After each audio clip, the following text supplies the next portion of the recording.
pour moi aussi.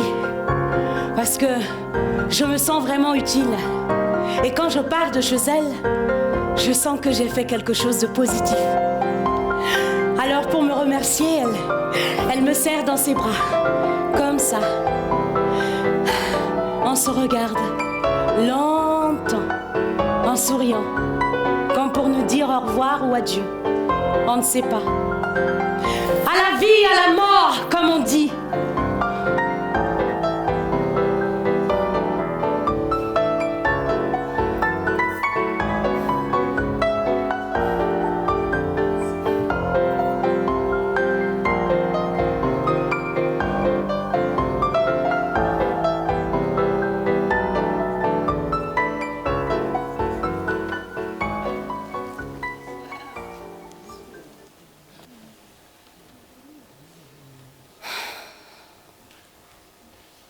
Bon, changeons de rôle un instant. Vous voulez essayer? Juste pour voir ce que ça fait. Y aurait-il quelqu'un dans la salle pour m'accorder un peu d'aide?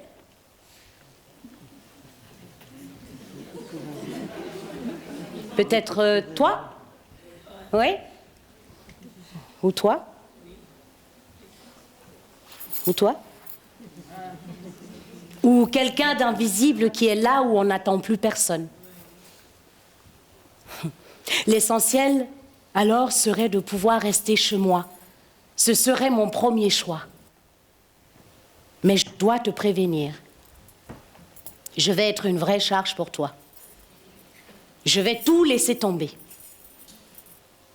Je vais avoir du mal à me lever. Je ne vais plus pouvoir me laver. Je ne vais jamais m'habituer à l'idée que tu fasses mon ménage aussi bien que moi. Oui, je dois te prévenir. Je vais t'insulter, être très, très désagréable. Je vais avoir des moments de colère, puis de tristesse. Et toi, tu resteras. Tu ne t'affoleras pas. Tu répondras calmement au téléphone, à la porte, à ma solitude, tout en même temps. Oui, je t'aurais prévenu. Si j'oublie mon nom, mon âge, mon sexe, si je ne sais plus ce que je fais ni comment je m'appelle, je vais peut-être te regarder sans te reconnaître. Et toi, tu me diras mon nom, plusieurs fois, encore et encore. Et tu recevras tout ça sans dire un mot plus haut que l'autre. Tu me raconteras même l'histoire de ma vie quand je l'aurai oubliée. Et si ce n'est pas toi qui le fais, si tu ne t'en sens plus capable, j'espère alors que quelqu'un d'autre aura la force de m'accompagner. Quand je serai retombée dans l'enfance et dans la jungle. C'est pas parce que je suis devenue comme ça que je ne fais plus partie de l'humanité, hein?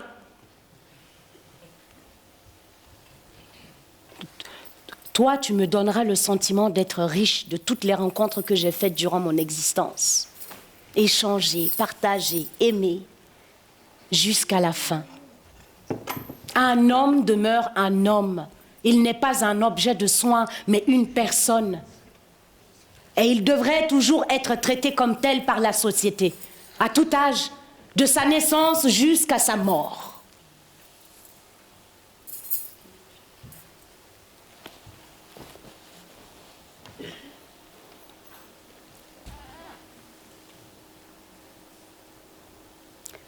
Chaque pièce a la même importance, quelle que soit sa forme, sa place, sa couleur. Il en va de même pour nous.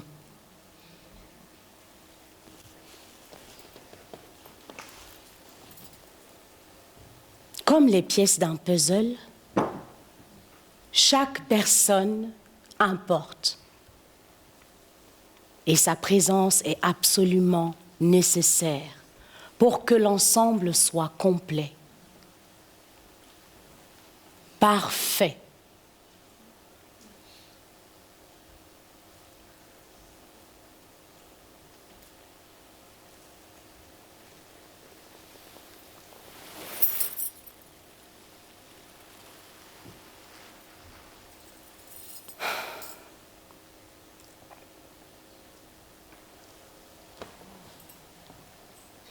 Bien.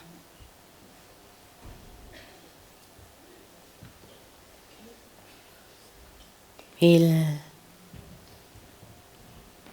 se fait tard pour les histoires.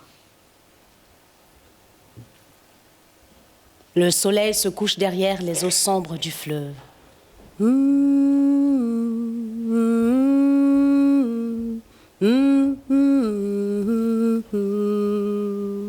Les oiseaux se sont tus.